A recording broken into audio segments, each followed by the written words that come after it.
Comments पढ़ रही हूँ मैं। मुझे 10th क्लास की टेंशन नहीं, मुझे आप ही की टेंशन है। You don't have to worry. मेरे को कमेंट्स में आ रहा है कि 10th की मत डालिए, 9th की डालिए। ठीक है जी, मान ली आपकी बात। 9th की रोज अपलोड होंगी, इंपॉर्टेंट क्वेश्चंस के साथ अपलोड होंगी। सारे इंपॉर्टेंट क्वेश्चंस मैं आपको देने वाली हूँ चैप्टर वाइज नाउ। ठीक है, so you don't worry. Comments पढ़ लिए हैं मैंने सबके। एंड लाइव आने की बात है तो लाइव भी आएंगे, और जो बच्चे चाहते हैं कि मैं लाइव आकर आपके टेस्ट क्विज लूं या इस तरह से कुछ आपके डाउट सॉल्व करूं, सो प्लीज कमेंट सेक्शन में लिखिए जो भी बच्चे चाहते हैं कि हम लाइव आए। ठीक है, चलो आज हम लाइंस एंड एंगल्स चैप्टर में आपको करा चुकी हूँ। सबसे पहला चैप्टर ही इनफैक्ट मैंने क्लास 9 का लाइंस एंड एंगल्स डाला था, अपलोड किया था। सो लाइंस एंड एंगल्स के इंपॉर्टेंट क्वेश्चंस आज मैं आपके सामने लाई हूँ। ठीक है, हॉट क्वेश्चंस, बहुत अच्छे क्वेश्चंस हैं। स्टार्ट करते हैं। चलो बच्चों, ये फिगर हमको गिवन है। Alright, question is AB is parallel to CD is parallel to EF. AB, CD, EF तीनों पैरेलल है। ठीक है, गिवन है। और क्या गिवन है? GH और KL पैरेलल है। ये बात ध्यान से देखो, GH और KL ये दोनों पैरेलल है। ठीक है, आगे क्या है? HKL मुझको निकालना है। अब HKL देखो कहां पर है। This is my H point, HKL। That means मुझे यहां से यहां तक का angle I have to find out. Okay, थोड़ा सा अलग टाइप का क्वेश्चन है, कोई नहीं, हो जाएगा। देखते हैं। देखो बच्चों, जो आज मैं आपको क्वेश्चंस कराने वाली हूँ ना, जितने भी होंगे इस वीडियो में, उसमें कंस्ट्रक्शन करनी होती है। और जो कंस्ट्रक्शन वाले क्वेश्चंस होते हैं ना, उसमें बच्चे थोड़ा सा अटकते हैं। क्यों? क्योंकि पता नहीं चलता कि क्या कंस्ट्रक्शन करनी है। ठीक है, तो ये पूरी वीडियो देखना, एंड तक देखना, क्योंकि काफी इंपॉर्टेंट क्वेश्चन है। सारे कंस्ट्रक्शन वाले क्वेश्चन हैं, मैंने चूज किए हैं आपको कराने के लिए। ठीक है, चलो अब इस क्वेश्चन में भी एक कंस्ट्रक्शन होने वाली है, और वो ये है। देखो, GH और KL पैरेलल है। इस चीज का यूज करने के लिए हमें GH को एक्सटेंड करना पड़ेगा, तभी थोड़ा सा समझ आएगा कि इन पैरेलल लाइंस का यूज करके मैं ऑल्टरनेट या करेस्पॉन्डिंग का यूज कर सकूं। ठीक है, तो GH और KL अभी समझ से नहीं आ रही, तो उसको एक्सटेंड कर देते हैं। ठीक है, तो GH को मैं इस तरह से एक्सटेंड कर रही हूं। अब देखो, साफ पता चल रहा है ना।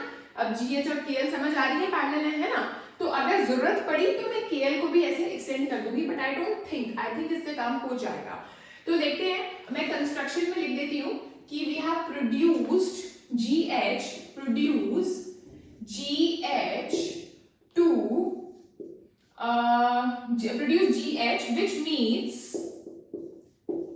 which meets AB at produce GH to Z, ये Z ले लिया, which meets AB at S, ये मैंने S ले लिया। ठीक है, अब आया समझ? चलो अब हम सॉल्व करते हैं ये S। ऑलराइट, एक बात बताओ, अगर ये एंगल 60 है तो यहां से यहां तक इसको मैं एंगल 1 मान लेती हूँ। ये कौन सा हो जाएगा? लीनियर पेयर से 120 हो जाएगा। तो लिखते हैं 60 degree plus angle 1 is equal to 180 degree, linear pair. तो मेरा एंगल 1 आ गया 120 डिग्री। यहां तक हुआ। मुझे यहां तक पहुंचना है, मुझे ये दो एंगल्स चाहिए और उनको ऐड करना है मुझको, है ना। तो मैं यहां से शुरू हुई हूं, चली जाऊंगी वहां तक, देखते हैं कैसे। अच्छा, एक और चीज है, ये जो AB है ये पैरेलल है किसके? CD के, C और D। ठीक है, और ये जो है मेरा K पॉइंट है, और ये जो है मेरा H पॉइंट है ना। और ये वाला एंगल मुझे 25 दे रखा है, राइट। सो ये वाला एंगल कौन सा होगा? ये भी 25 होगा। Alternate angles. इस फिगर में इतना नहीं पता चल रहा है, इसलिए मैंने अलग से ये फिगर ड्रॉ करके दिखाई। ठीक है, so if this is 25, so angle 2 will also be 25. Angle 2 पता चल चुका है, सिर्फ और सिर्फ मेरा काम बचा है एंगल 3 निकालना, है ना। So angle 2 is equal to 25 degree alternate angles. Alright, चलो आगे चलते हैं। अब बचा हमारा सिर्फ काम एंगल 3 निकालने का। चलो जी, एंगल 3 निकालने के लिए हम यहां तक तो पहुंच गए थे, हम यहां से यहां तक कैसे पहुंच सकते हैं ये देखते हैं। एंगल 1 और ये वाला एंगल, ये पॉइंट S में यहां लिखी हूं, एंगल 1 और एंगल 4, ये वाला एंगल करेस्पॉन्डिंग एंगल्स।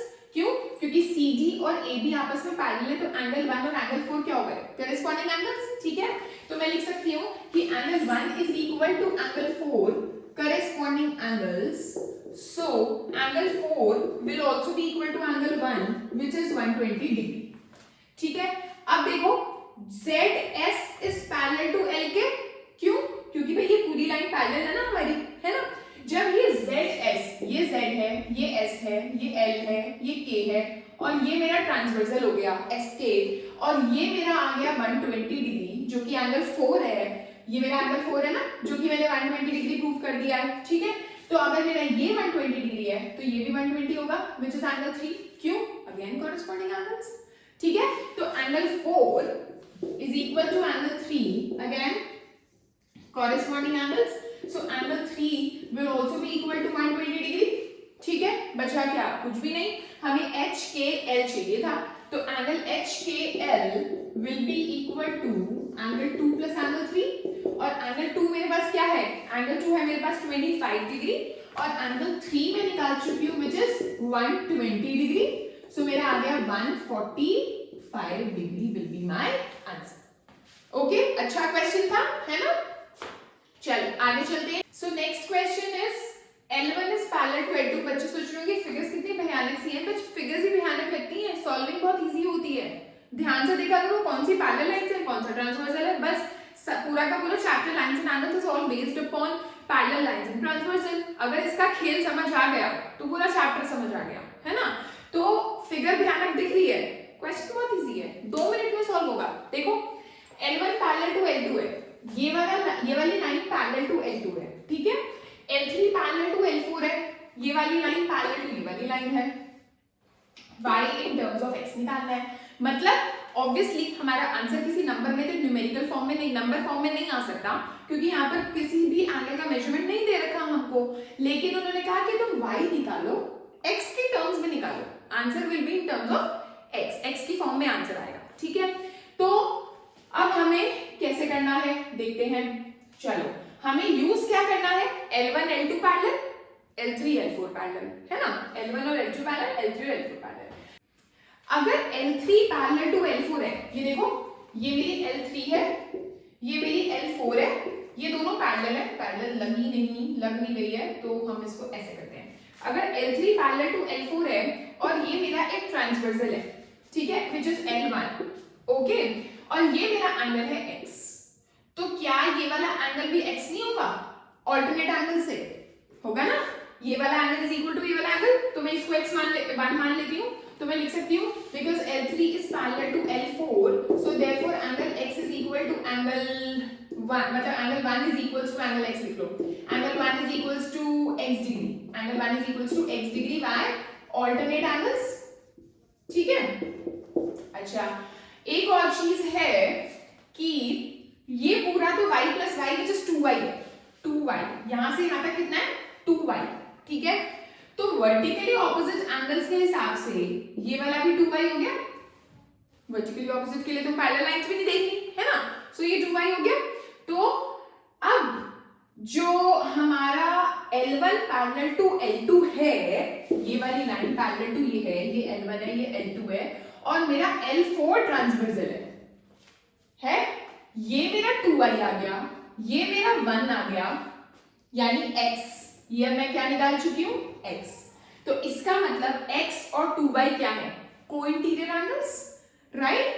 तो मैं क्या लिख सकती हूँ, because L1 parallel to L2 and L4 is the transversal, so angle 1 plus 2y is equal to 180 degree, co-interior angles, right? So angle 1 को मैं x निकाल चुकी हूँ, तो मुझको निकालना क्या है? मुझको निकालना है y in terms of x, right? So 2y will be equal to 180 minus x. That means y will be equal to 180 minus x upon 2. आ रहा है समझ? ठीक है? उसके बाद हम क्या करेंगे? इस 2 को अलग अलग लेके जाओ. ये जो 2 है ये 180 के साथ अलग चला जाएगा, x के साथ अलग चला जाएगा. So y will be equal to 180 upon 2 minus x by 2. दोनों के साथ नीचे अलग अलग चला गया, ठीक है, सेपरेट कर दिया. तो ये मेरा कैंसिल आउट हो गया. तो y will be equal to 90 minus x by 2. Hence that is my answer. Okay ये क्वेश्चंस ऐसे वाले एमसीक्यू फॉर्म में ज्यादा आते हैं बच्चों, ठीक है, सो इजी। चलो आगे चले, चलो जी मूव ऑन करते हैं एक और क्वेश्चन की तरफ जिसमें फिर से आपको कंस्ट्रक्शन करनी पड़ेगी। देखो L पैरेलल टू M दे रखा है सिर्फ और सिर्फ, गिवन में क्या है L is parallel to M that is it, और हमको X निकालना है और X कहां पर है हमारा यहाँ पर, ठीक है। तो ये जो पॉइंट X ये वाला जो पॉइंट है यहाँ पर हमको एक पैरेलल लाइन ड्रॉ करनी पड़ेगी तभी हमारा X फाइंड आउट होगा। कैसे, ये देखो यहाँ पर हमने एक पैरेलल लाइन ड्रॉ कर दी, let this be M, let us draw N parallel to M, ठीक है, बट L तो M के पैरेलल है तो देयरफॉर ये तीनों आपस में पैरेलल हो गई, ठीक है। चलो अभी हम इसको एंगल 1 नाम दे देते हैं, इसको एंगल 2 नाम दे देते हैं, ठीक है, और एंगल 1 और एंगल 2 फाइंड आउट करके उनको ऐड करके हमारा x आ जाएगा। जब पैरेलल लाइन ड्रॉ हुई है ना तो आधे से ज्यादा बच्चों ने क्वेश्चन सॉल्व कर लिया होगा, आई एम श्योर, ठीक है।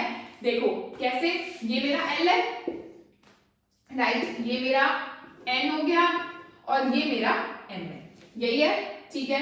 और यहां से ये वाली लाइन है, ये वाली, ये 40 है मेरा, और ये मैंने एंगल 1 मान लिया है, ये मैंने एंगल 2 मान लिया, और पूरा जो एंगल 1 और एंगल 2 को ऐड करूंगी तो मेरा x आ जाएगा, है, और ये मेरा 65 है। इजी, आ गया समझ, कर देती हूँ फिर भी। 65 और एंगल 1 क्या है, ऑल्टरनेट एंगल्स, क्यों, क्योंकि L पैरेलल टू N है ना, because L is parallel to N, therefore angle 1 is equals to 65, alternate angles, right. Angle 2 और एंगल 40 क्या है, अगेन ऑल्टरनेट एंगल्स, क्यों, क्योंकि अब पहले ट्रांसवर्सल ये एक्ट कर रहा है, इन दोनों में ट्रांसवर्सल ये था तो ये इज इक्वल्स टू ये था ऑल्टरनेट एंगल्स, है ना। अब ये इज पैरेलल टू ये, n is parallel to m, अब ट्रांसवर्सल क्या एक्ट कर रहा है, ये वाला, this is the transversal, so angle 2 is equals to 40, again the reason will be same, alternate angles, सिर्फ और सिर्फ ट्रांसवर्सल का फर्क पड़ गया, ठीक है ना। तो अब मैं क्या लिखूंगी, because n is parallel to m, so angle 2 will be equal to 40, again the reason is alternate angles. तो एंगल 2 भी आ गया, एंगल 1 भी आ गया, तो एंगल x क्या है, x क्या है, angle 1 plus angle 2 which is 65 plus 40 that is 105 degree. आई बात समझ में, खेल क्या था इस क्वेश्चन में, सिर्फ और सिर्फ कंस्ट्रक्शन का, कंस्ट्रक्शन हो गई, समझ में आ गई, दिमाग में आ गई, तो क्वेश्चन हो गया, है ना। तो जी नेक्स्ट क्वेश्चन फिर से क्या है, AB और CD पैरेलल गिवन है, ये और ये पैरेलल है, हमें क्या निकालना है, x निकालना है। x अब यहाँ पर है, ध्यान दो x यहाँ पर है और हमें ये दो एंगल्स गिवन है, ठीक है। तो अब क्या करें, अब फिर से हम एक कंस्ट्रक्शन करने वाले हैं, क्या, इस P पॉइंट पर एक लाइन ड्रॉ कर लेते हैं, name it as L, so let us draw L parallel to AB, ठीक है, फिर से वही चीज, लेकिन AB तो CD के पैरेलल है, तो देयरफॉर तीनों आपस में पैरेलल हो, ठीक है। आगे चलते हैं, अब बच्चों हमें ये x निकालना है, और अगर ध्यान दो ये जो मेरी लाइन L है और ये जो मेरी ये CD वाली लाइन है, ठीक है, और अगर ये ध्यान से देखो तो ये ट्रांसवर्सल की तरह एक्ट कर रहा है PC इन दो लाइंस पर, है ना, और हमको निकालना है ये x, ये वाला एंगल और ये वाला एंगल अगर मैं ये सपोज कर लूं 1 है, ठीक है, ये दोनों मेरे करस्पॉन्डिंग एंगल्स हैं, अब दिख रहे हैं इस फिगर में, है ना। अगर मेरा एंगल 1 आ गया तो मेरा x आ जाएगा, आएगा ना। तो मेरा मोटिव क्या रहेगा इस क्वेश्चन में, एंगल 1 निकालने का, ठीक है। अब एंगल 1 कैसे निकालूं, अब ध्यान दो दोबारा, अगर मैं ये एंगल 2 मान लूं ऊपर वाला, ठीक है, ये मेरा AB है, ये मेरा है लाइन L, ठीक है, ये पॉइंट A है, ये मेरा पॉइंट P है, और अगर ये है 132, ये मेरा एंगल 2 है, तो ध्यान से देखो ये जो 132 और एंगल 2 है ये कोइंटीरियर एंगल्स हैं, because these two are parallel lines and this is the transversal, so 132 और एंगल 2 क्या है, कोइंटीरियर एंगल्स। अगर मैं एंगल 2 यहां से निकाल लूं और 2 निकाल के इस पूरे 148 में से एंगल 2 को माइनस कर दूं, मेरा एंगल 1 आ जाएगा। एंगल 1 आ गया तो मेरा एंगल x आ जाएगा, because angle 1 is equal to angle x, corresponding angles. आई बात समझ में? ठीक है, तो चलो सॉल्व करते हैं। ये देखो, जिसको नहीं समझ आया अब मैं आराम से धीरे धीरे सॉल्व कर रही हूँ। कैसे? 132 और एंगल 2 क्या है? 180 डिग्री के इक्वल। क्यों? क्योंकि को इंटीरियर एंगल्स। और जिसको अभी भी समझ नहीं आ रहा, मैं लिखती हूँ कि क्यों AB जो है वो लाइन L के पैरेलल है और जो AP है दैट इज अ ट्रांसवर्सल। ये लिखने की जरूरत नहीं है, बट जिसको समझ नहीं आता नोट डाउन अगर कोई बच्चा कर रहा है, ये अगर लिख लोगे तो नेक्स्ट टाइम जब दोबारा करोगे अगर डाउट आया, अगर ये पढ़ लोगे ना तो आपको समझ आ जाएगा। That is why I am writing this thing, otherwise no need to write. Okay, so angle 2 will be equal to 180 minus 132 which is 48 degree. Alright, ठीक है। जब एंगल 2 आ गया और ये पूरा का पूरा 148 डिग्री का दे रखा है, तो मैं एंगल 1 कैसे निकालूंगी? एंगल 1 कैसे निकालूंगी? एंगल 1 प्लस एंगल 2 मेरे को दे रखा है 148 का, 2 मेरे पास आ चुका है 48 डिग्री, तो मेरा एंगल 1 आ जाएगा ना। Angle 1 will be equal to 148 minus 48 which will be equal to 100 degree. और जब मेरा एंगल 1 आ गया तो मेरा एंगल x भी आ गया। कैसे? corresponding angles, therefore angle x is equal to angle 1 corresponding angles, so angle x will also be equal to 100 degree. आई बात समझ में? ठीक है, चलो बच्चों नेक्स्ट क्वेश्चन, अगेन कंस्ट्रक्शन वाला क्वेश्चन है, इसलिए लाई हूं ताकि आपको समझ में आए कि कंस्ट्रक्शन वाले क्वेश्चंस कैसे अटेम्प्ट करने हैं। मेनली कंस्ट्रक्शन जब भी करनी होती है थोड़ा सा प्रॉब्लम आती है। सो हमें दिया है CP is parallel to BQ। CP और BQ ये दो लाइंस हमें पैरेलल दे रखी हैं, ये वाला एंगल दे रखा है, ये वाला एंगल दे रखा है, हमको x निकालना है। ओके, अब जो लाइंस हमें पैरेलल दे रखी है ये वाली लाइन कंप्लीट नहीं है, इसको प्रोड्यूस कर दो। कैसे? Produce PC to which means AB at PM। इसको प्रोड्यूस करके हमने M पे यहाँ पर मीट करवा दिया। अब देखो ये Q है, ये B है, ये P है, ये P है और ये M है और ये रही मेरी एक लाइन। ठीक है, अब ये M मैंने यहाँ लिख दिया, ये मेरा है 105 डिग्री, ये मेरी दो लाइंस पैरेलल। जब ये दो लाइंस पैरेलल, ये मेरा है ट्रांसवर्सल, ये 105, तो ये भी 105 होगा। क्यों होगा? Corresponding angles. सो इसको मैं एंगल 1 मान लेती हूँ।